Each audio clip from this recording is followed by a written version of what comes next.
ओम श्री साईराम मुझे कृष्णचंद्र शतपथी। प्रिय दर्शक बंधु मो चैनल को आपण मन स्वागत जनाऊँगी। प्रिय दर्शक बंधु आज जाना साप्ताहिक राशिफल 2 फेब्रुआरी 2025 रु 8 फेब्रुआरी 2025 वर्षर साप्ताहिक राशिफल। यही राशिगुड़िक हे मालामाल ग्रह गति जो साप्ताहिक राशिफल आकलन कराए।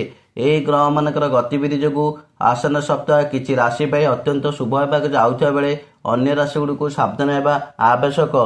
मेष राशि व्यक्ति माने सप्ताह आपण कर्म क्षेत्र में चैलेंजर सम्मुखीन हो पारती किंतु आपणकर कठिन परिश्रम जो आपण सफल पाइबे। आर्थिक स्थिति उन्नति घटव। बेठर आयर परिमाण वृद्धि हे। परिवार खुशी वातावरण रहा। ए सप्ताह बेसी सांग मान सहित समय अतिबाहित करेंगे। आपण स्वास्थ्य बहुत भल रनसिक शांति ध्यान कि जोगर साहाय्य नियंतु। छात्र छात्री मैंने शिक्षा क्षेत्र बहुत भल अच्छी। वृष राशि ए सप्ताह आपण कर्म क्षेत्र नूतन प्रकल्प गुड़िक व्यस्तता वृद्धि पाइब। तुम धारणा को प्रशंसा कर आर्थिक प्रसंग लाभर संभावना अच्छी किंतु खर्च उपर नियंत्रण रखु। परिवार और पिला स्वास्थ्य प्रति ध्यान दिंतु और निज स्वास्थ्य प्रति सत्य रुहतु। छात्र छात्री मैंने शिक्षा क्षेत्र ध्यान सहित पढ़ु। मिथुन राशि ए सप्ताह आपण कर्म क्षेत्र प्रशंसा पाइबे और चाकरी क्षेत्र में पदोन्नति पाइबे। आर्थिक स्थिति मजबूत हम। आयर परिमाण बढ़ और नूतन विनियोग करेंगे। परिवार सुख शांति आपण धर्म कार्य समय देवे। स्वास्थ्य बहुत भल समाज स्नेह प्रशंसा पाइबे और छात्र छात्री मैंने शिक्षा क्षेत्र उन्नति करेंगे।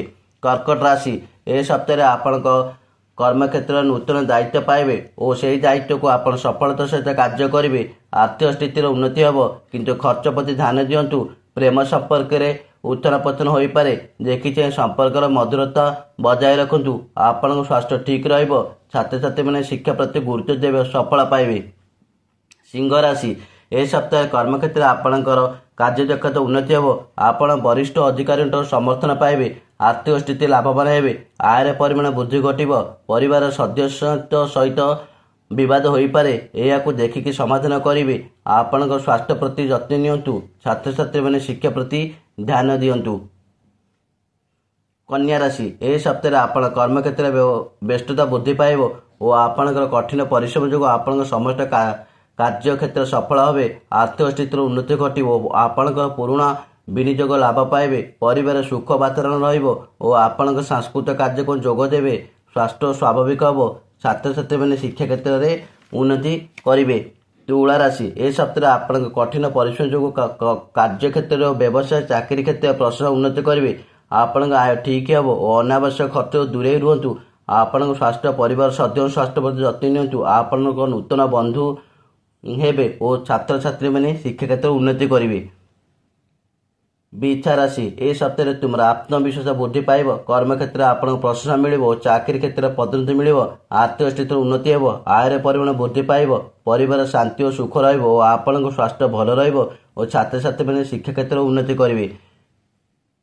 धनु राशि यही सप्ताह आपण कर्म क्षेत्र चैलेंजर सम्मुखीन हो पारती किंतु धैर्य सहित कार्य कले आप सफल पाइबे। आर्थिक प्रसंग सतर्क रुहतु और बड़ विनियोग दूरे रुहतु। आपण परिवार सदस्य स्वास्थ्य प्रति सतर्क रुहतु। मानसिक शांति ध्यान कि जोगर साहाय्य नियंतु और चाकरी क्षेत्र आप सतर्क सहित कार्य करंतु। मकर राशि यही सप्ताह आर्थिक दृष्टि सप्ताह मिश्रित हम। आयर परिमाण वृद्धि घटव किंतु खर्च उपर नियंत्रण आवश्यक। चाकरी क्षेत्र में आपणकर उच्च पदार्थ सह विवाद दूरे रुहतु। मानसिक शारीरिक स्वास्थ्य प्रति ध्यान दिंतु।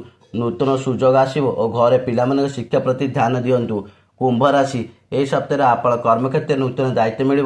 चाकरी क्षेत्र प्रशंसा पाइबे। आर्थिक स्थिति मजबूत हम किंतु अनावश्यक खर्च दूरे रुहतु। परिवार किसी धार्मिक सांस्कृतिक कर्म क्षेत्र जोग देवे। आपण स्वास्थ्य यथा बेक गला प्रति जत्न नियंतु। मीन राशि ए सप्ताह आपण योजना पूरण हो। सामाजिक प्रतिष्ठा वृद्धि पाइब। नूतन प्रकल्प गुड़िक योजना वृद्धि पाइब। आयर परिमाण वृद्धि पाइब। आपण ए सप्ताह अधिक टंका खर्च करेंगे। स्वास्थ्य स्वाभाविक हम।